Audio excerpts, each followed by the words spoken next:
Geomancy is a bright rainbow design based on the concept of combining two energies together to create an expansive new environment. Add an explosion of color to your space. My link tree, linktr.ee/cattheminion, gives you easy access to Etsy, DeviantArt, and Cafe Press. Own the original Sharpie and gel pen drawing from the flat drawing section of my Etsy shop. You can also find a small reprint of Geomancy with its accompanying poem in number 8 of 9 chapbooks I offer, randomized, in my chapbook packs. This matching booklet comes with the sale of the drawing, but you can purchase the packets separately. The chapbook packs feature repurposed pieces of small art tucked into an envelope with the Wii booklets and can be given as a greeting card or used as oracle cards.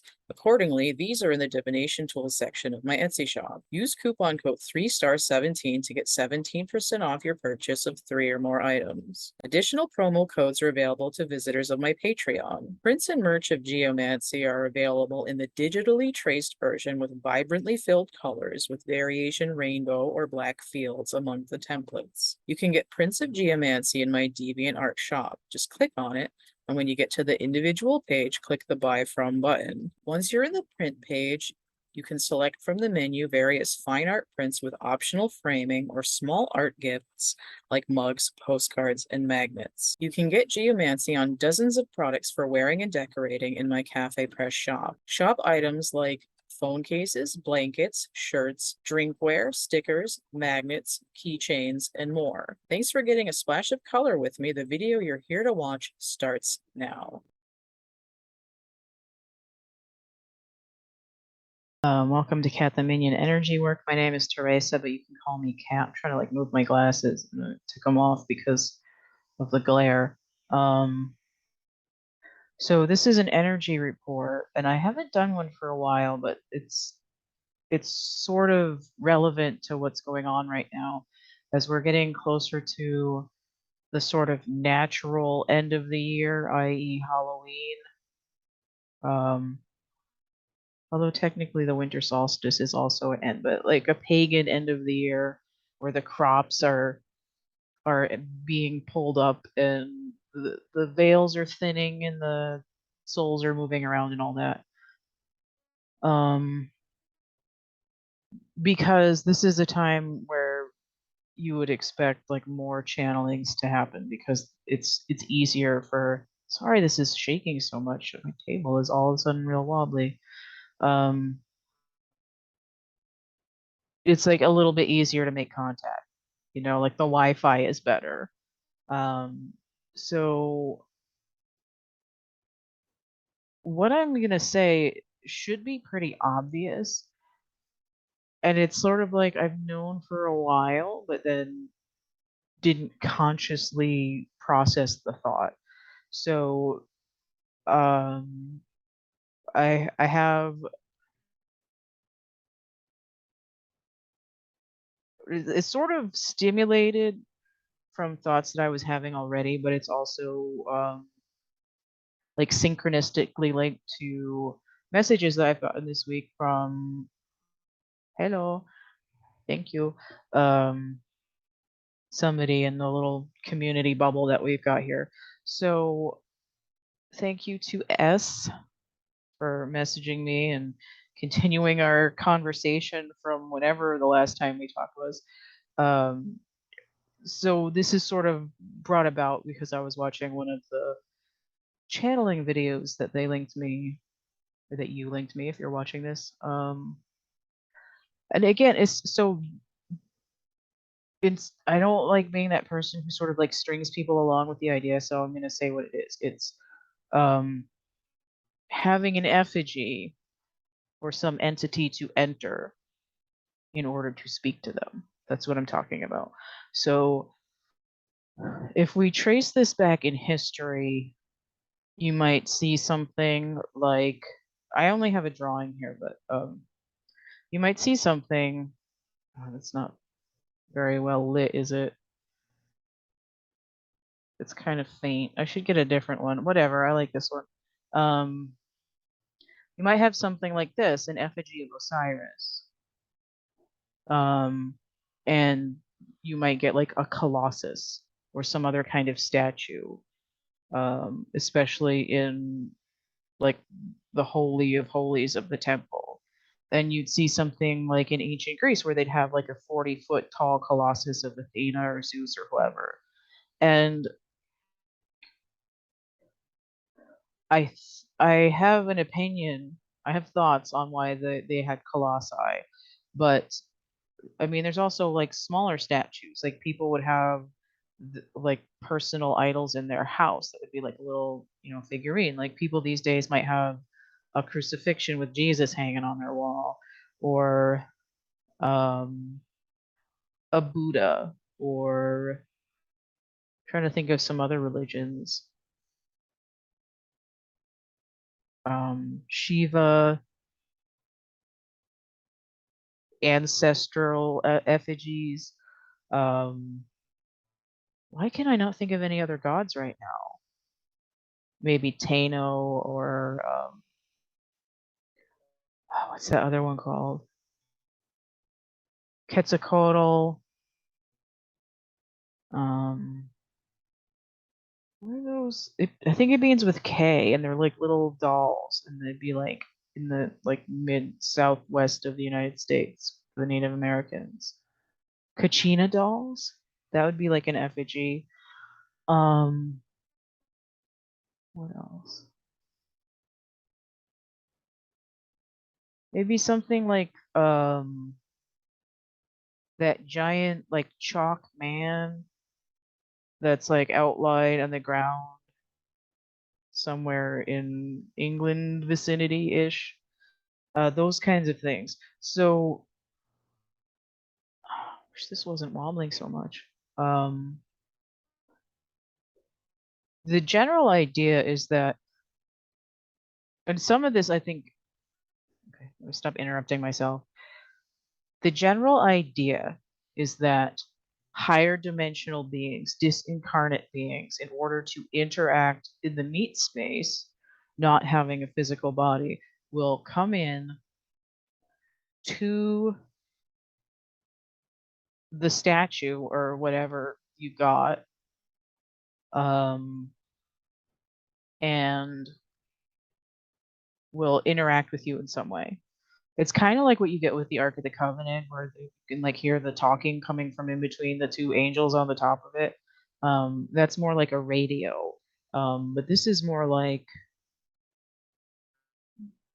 the the statue gives the entity something to inhabit in the material world so that they can sort of organize their communication and have it come out like um, more coherently for whoever's in this dimension.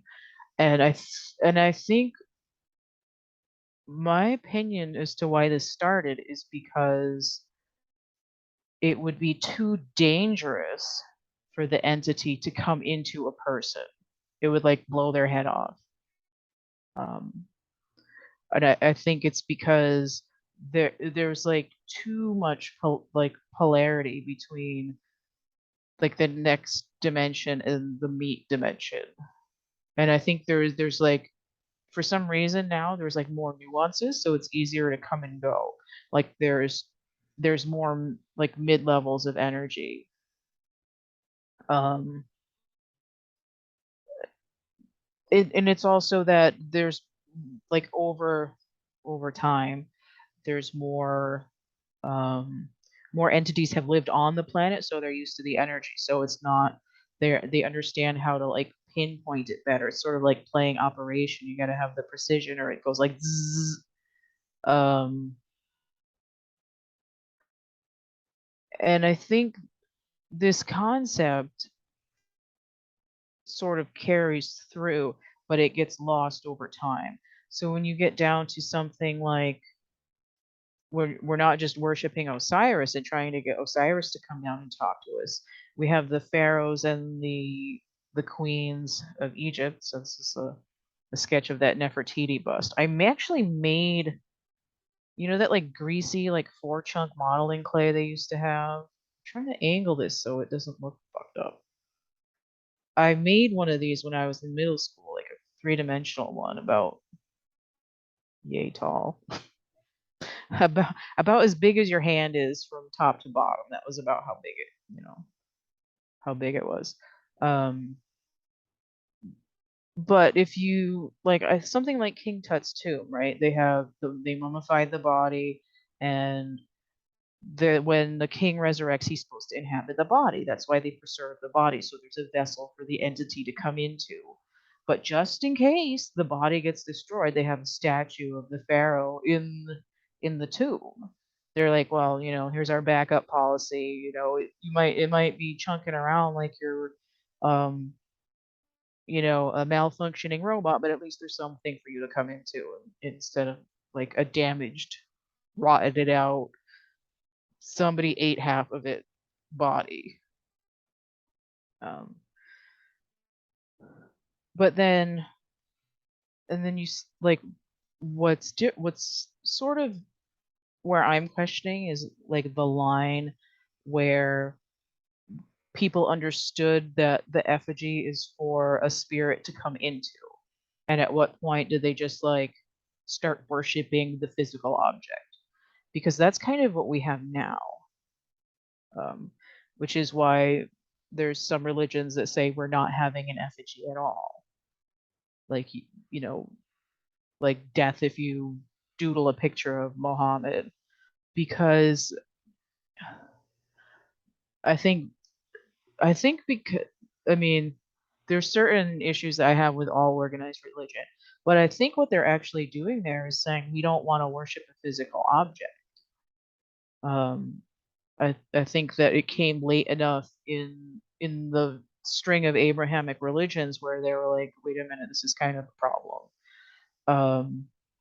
And people have had talismans for a long time, and they sort of identify the power with the symbol. But I think what's actually going on there is that the symbol, it's the effigy, the symbol, the talisman is sort of an anchor for the spiritual energy.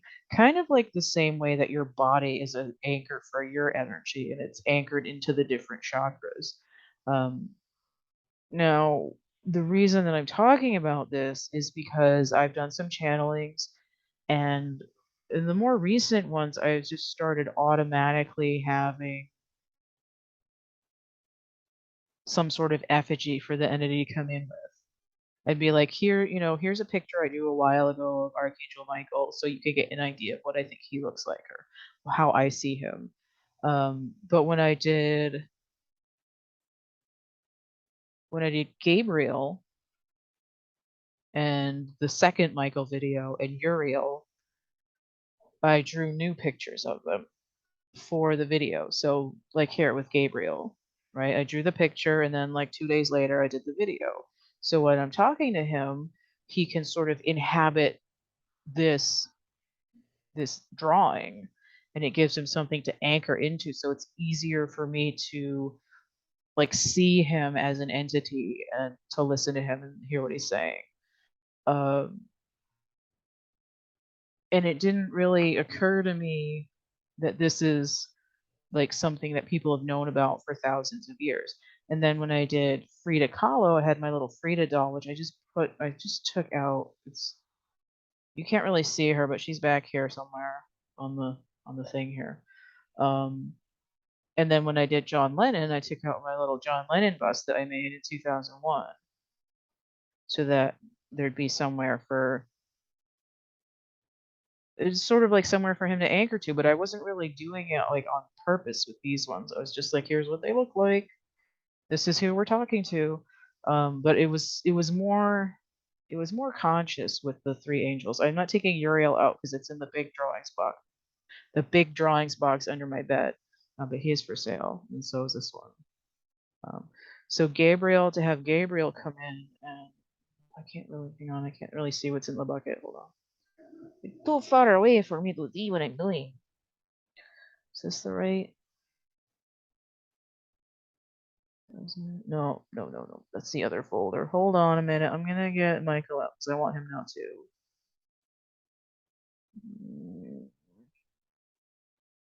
I should have just taken him out already. I'm looking for, here we go. So take them out of the right folder. I have this huge long folder that's still got a lot of drawings in it. So, and then Michael, this one I actually drew part of him in the video. So sort of like channeling him while channeling for the video. But this, it gives them a place to come in.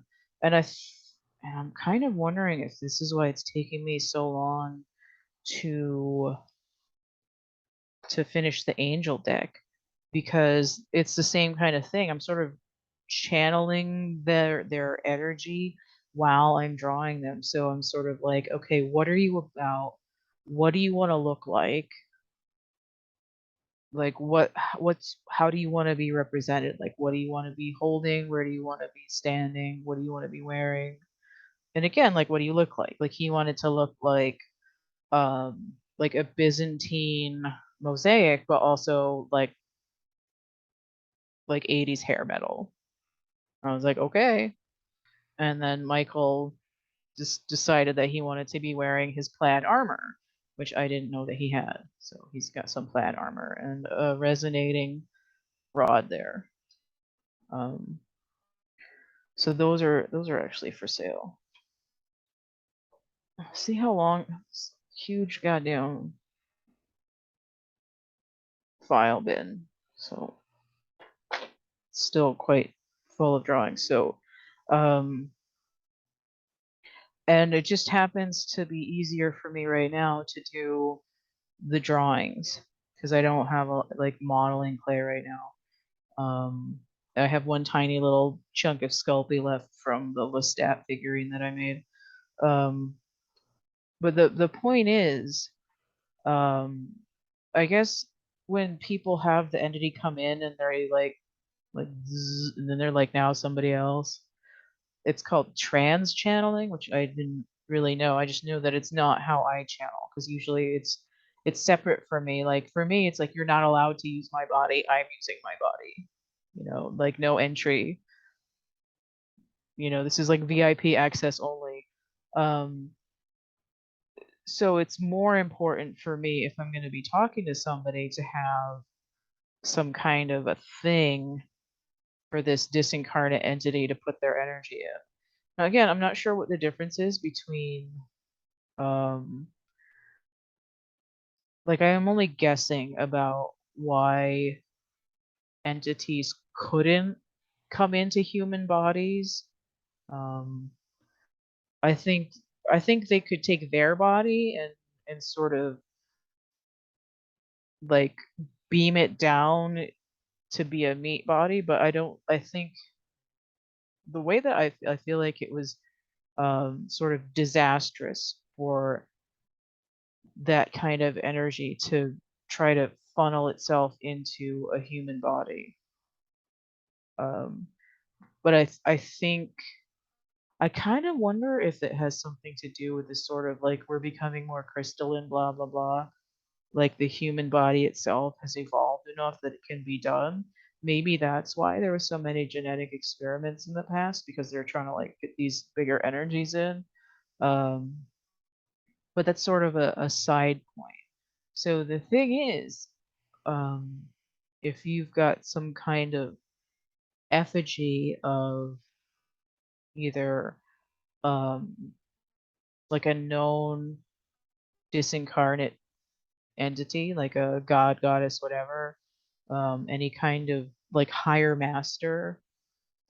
I mean, you can always hear them in your head, but if you're trying to have like a solid conversation in your waking point, some kind of image or figure might actually really help um, to sort of. I don't know if you should necessarily try to bring them in. I have opinions about that too, but it seems really obvious that god damn, I keep shaking that. It seems really obvious that, you know, this is a sorry, I'm still shaking it. Dusty. That if you want something to come in, it needs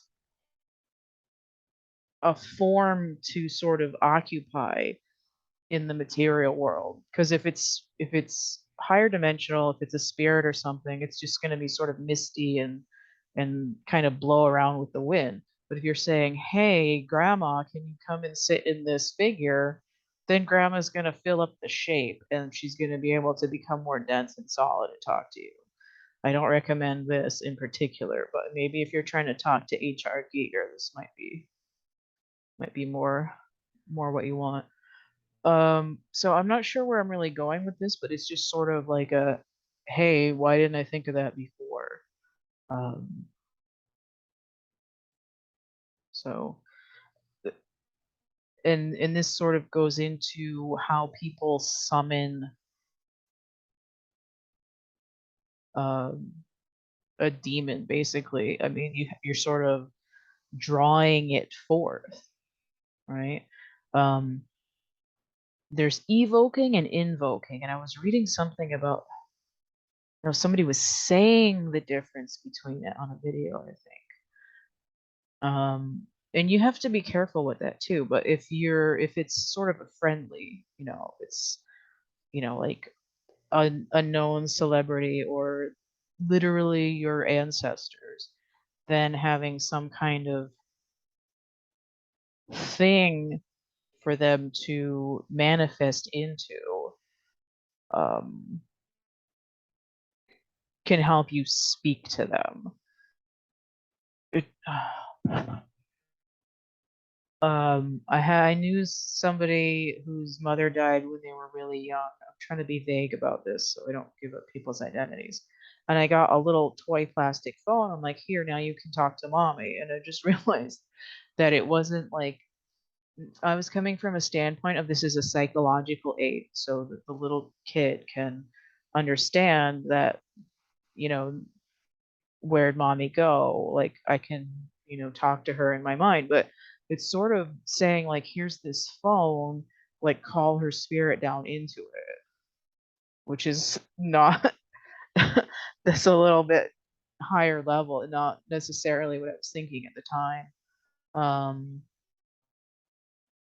so this is actually something that you should be somewhat careful with because, you don't want to summon something that you don't want to tangle with because I mean it could be dangerous, but it depends on your sort of level of protection where you'd be like, no, you're not allowed here, or I don't believe you have power over me, so it's not that big a deal.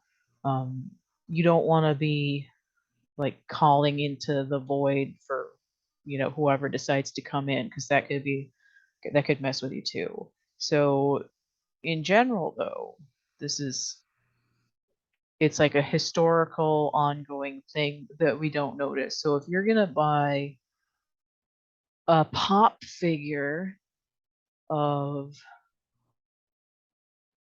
who's famous but died recently that might have if you're going to buy a pop figure of like Leonard Nimoy as Spock, then you could have this little plastic thing. I don't have Spock, I've got oh come here. I have a doll of Spock. I don't have a pop figure, but I have Jorg. So, you know, if at some point in the future when Gary Oldman is no longer with us and you can, you know, call him down into the thing and speak to him. Oh, his thing comes off. Get the dust off it. So, oh, it came unglued. Maybe he's fallen down a couple of times. That's probably why. Oh, yeah, that definitely broke. That's weird. Ooh. I might have to glue that back on. Came off. Anyway, he definitely has fallen down a couple times. So whatever. Um, so in theory, like if you had a figurine of Uhura, then you might want to try to like speak to the spirit of Nichelle Nichols. Um, and again, it's not something that sort of comes to mind consciously. It's something that just sort of exists in our world that if you're interested on channeling someone, it might be helpful.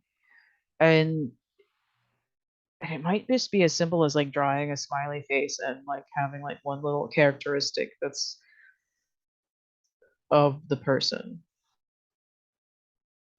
Um, I'm trying to like not have people just like experiment with calling in spirits because I don't think that's like healthy or polite. Um, but I'm just sort of explaining this sort of obvious but not quite so obvious thing that exists that's been going on for a long time. And they used to put like little figures of people like staring like devotional figures in temples, sort of like a proxy. And it's sort of like I'm busy, but I'm gonna like dump some of my energy into this thing so it's constantly praying to this god in the temple, like in the ziggurat. Um, like leaving a little piece of yourself around.